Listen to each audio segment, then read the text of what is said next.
Carnival in Brazil is amazing, but also horrendous. So let's talk about the amazing parts first. So Brazil has some massive, beautiful carnival parades, which are super impressive. And then there are thousands of street parties all over Brazil, and these parties play all types of music. It can be millions of people.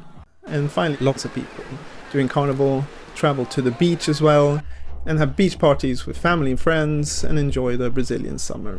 So Carnival in Brazil can be a great experience. But there are also some less amazing things about Carnival. So the first one is that these street parties, they can be super busy, and a lot of these parties are during the day, so temperatures can go up to 40 degrees Celsius, 100 degrees Fahrenheit, so you can suffer from severe dehydration, heat stroke, which can be pretty dangerous. And also with people drinking a lot of alcohol, people need to constantly go to the toilet, and with a lot of these street parties, the facilities aren't great. Maybe you've got a couple of portable chemical toilets, which you probably don't want to go to anyway because they're disgusting, and so people kind of pee wherever there's some vegetation or a street corner or something, which can be pretty disgusting and stinky. And also Carnival can be very expensive as well, so if you want to get really close to the performers or go to VIP areas, and you can spend thousands of dollars.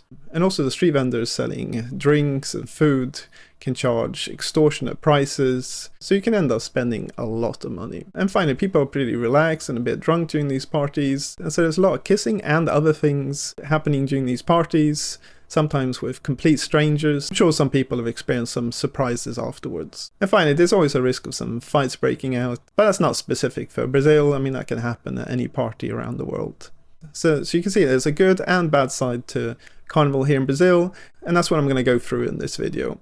But for those of you who aren't familiar at all with Carnival here in Brazil, let me just give you a bit of background. So Carnival happens once a year, usually in February or March. It all depends on when Easter is. And officially it's 5 days before Ash Wednesday. So this year it started 2 days ago, so Friday the 13th of February. It goes on until Tuesday the 17th. But in reality, Carnival celebrations start a lot earlier than that. So you have Carnival parties that started weeks ago, and these are called pre-Carnival celebrations. And before I came to Brazil, I had no idea what Carnival actually represented. Carnival actually comes from the Latin word carne levare, which means to remove meat.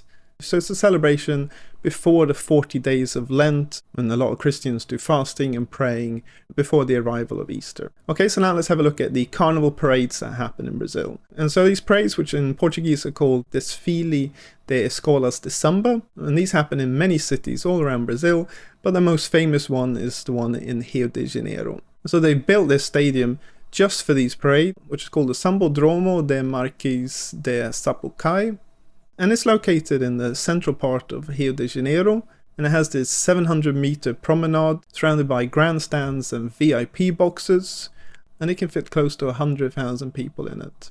And so during Carnival, these samba schools or clubs parade these massive floats which they've decorated in a particular theme, and then play lots of music and have lots of performers in costumes, and then the judges who score these parades, and then a winner is chosen. And these floats and the performances are absolutely amazing, and the samba schools prepare for a whole year for these parades, so they invest a lot of time, energy and money into these, and it really shows. And a lot of these floats have celebrities at the front of the parade, so these are called Rainhas de Bateria, and these parades are very impressive. And people can go to the Sambodromo to watch these parades, and some who buy tickets early and are lucky, they can spend very little. They can spend like 10 reais, which is $2 for a seat. But then if you want to be right at the front in VIP boxes, then you have to spend a lot more, and prices can be over 10,000 reais, which is $1,900. And in these VIP boxes, you get free drinks, food, parties with DJs as well, and you can see a lot of Brazilian celebrities there. And so these parades are really impressive. But that's not the most common way that Brazilians celebrate Carnival. No, that is street parties. Or in Brazil it's called blocos or Carnival da Rua. And you have these street parties in cities all over Brazil, and these parties can range from small ones where you have a couple of hundred people partying, to massive ones called mega blocos where you have millions of people partying and you have celebrities singing there. And at these blocos they play all types of music. So obviously you have samba, reggae, electronic, funk, frevo, axé, machingas, so a whole range of music. And this music is either played by a band or a DJ, or on the really big blocos, you have what's called trios electricos, which are these lorries with a stage on it. We've got the artist or the DJ and all the speakers on it, and it slowly moves around the city. And there can be some relatively big international artists at these blocos. So for example, last week, Calvin Harris, the DJ, he performed at a pre-carnival blocko in Sao Paulo, and apparently 1.6 million people came to that party. And these blocko parties happen in cities all around Brazil, but the most famous ones are in Rio de Janeiro, Sao Paulo, Salvador, Recife, and also the blocko parties in Belo Horizonte is also becoming very popular. But even in the south of Brazil, so Curitiba, Florianopolis, Porto Alegre, they also have these blocko parties. With some of these parties, like the Calvin Harris one, it was free to enter, you didn't have to pay anything. But then with other ones, you do have to pay, and sometimes it can be very expensive. So for example, there's some very famous blocos in Salvador in the northeast of Brazil. A very famous Brazilian singer called Ivete Salgado performs. I think she performs every year at Carnival, more or less. She's in her 50s, but she seems to have endless amount of energy. And if you want to be close to her stage, then you're going to have to pay 1,590 reais, which is $300. So what happens is that the organizer have this cord around the moving stage. And so if you want to be inside this area, then you have to pay a fair bit of money. You get given this t-shirt called abadas, and with that you're able to party close to the stage within this cordoned off area. But then they also have even more expensive VIP areas, which you can stay in and watch the performance, and these are even more expensive. So for example, for these big blocko parties in Salvador, the cost is 3,000 reais for a woman and 4,000 reais for a man to be in these VIP areas.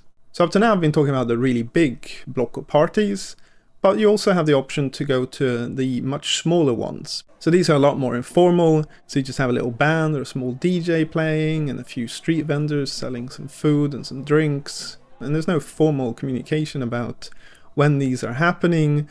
So there are a few Instagram accounts that you can follow which kind of tell you where these are going to pop up. But with all these parties, whether they're small or big, there are going to be some things that you're going to experience in all of them. So first of all, they can be super busy and crowded, so crowded that you can hardly move. And if you're there with a group of friends, it can be difficult to stay together, so you start getting separated. But then you can't move to try and find your friends. And then a lot of these parties, the mobile reception doesn't work. There's so many people trying to use their mobiles, so you can't communicate with your friends. And for example, at the Calvin Harris blocko party that I mentioned earlier, there was overcrowding there and people started getting squashed and injured. But luckily I don't think anyone was seriously injured, but there was a big risk there that could have been very bad.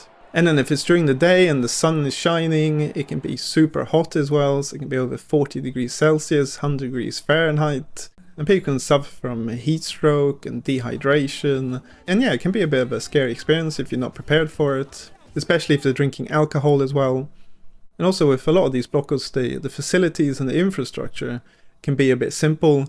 So you can be challenged to buy drinks and food, and some of these can be super expensive as well. So for example, I saw at one Carnival blocko party a can of beer being sold for 20 reais, which is $4. I'm not talking about some nice high quality beer here, I'm talking about simple cheap beer which they're charging a fortune for.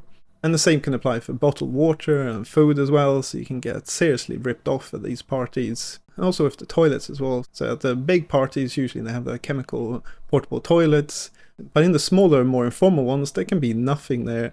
And so a lot of these parties, people just go peeing in the bushes or in the street corners, and it can become pretty disgusting and very stinky, especially if it's super hot on the day as well. That kind of makes it all even worse. So yeah, you definitely need to be careful at some of these bigger overcrowded parties. And then finally also you need to be just careful about any fights breaking out. Sometimes people have too much to drink. And also you need to look after your valuables as well, because there's always someone out there looking for an opportunity. But with both of these things, I mean, it happens in parties all around the world. So that's nothing specific to carnival parties in Brazil. And also another shocking thing for me was the amount of kissing and other things that go on during these parties. So Brazilians in general are very affectionate, and it seems like in Carnival that goes to overdrive. People start kissing strangers left, right and centre. So a lot of things go down in these parties. But then there are also many Brazilians who don't want to do these bloco parties, and instead they head to the beach. And the idea is really nice, you know, just throw a little relaxed carnival party at the beach. But the reality is something different, because millions of people descend on the beaches, so the highways leading to the beaches become absolutely packed with lots of traffic jams, and then all the hotels and Airbnb get rented out, and then everyone wants to have a party on the beach, so the beaches get really busy, and then some of them it's even difficult to walk around on the beaches, and in some locations the infrastructure isn't the best. You get problems with lack of water and blackouts as well, so it can be pretty chaotic at the beaches as well. Obviously it doesn't apply to all the beaches, I'm just talking about the really popular ones, like Florianópolis, Balneário Camboriú, Sao Paulo, and Praia Grande, Ubatuba, obviously in Rio de Janeiro as well, and the northeast. So it all depends on where you go, but in general it can be pretty chaotic. Okay, so that's my experience of Carnival here in Brazil. I think it's an amazing experience, but there are some downsides that you need to be aware of before you go and start partying. And what do I do during Carnival? I go to the town of Gramado, in the mountains in Rio Grande do Sul. So here they have some small carnival celebrations, but it's nothing major, and I can just enjoy a nice relaxed carnival in nature. So hope you like this video. Please leave a like, subscribe. If you've got any comments, leave in the comment section below. So thanks for watching, until next time.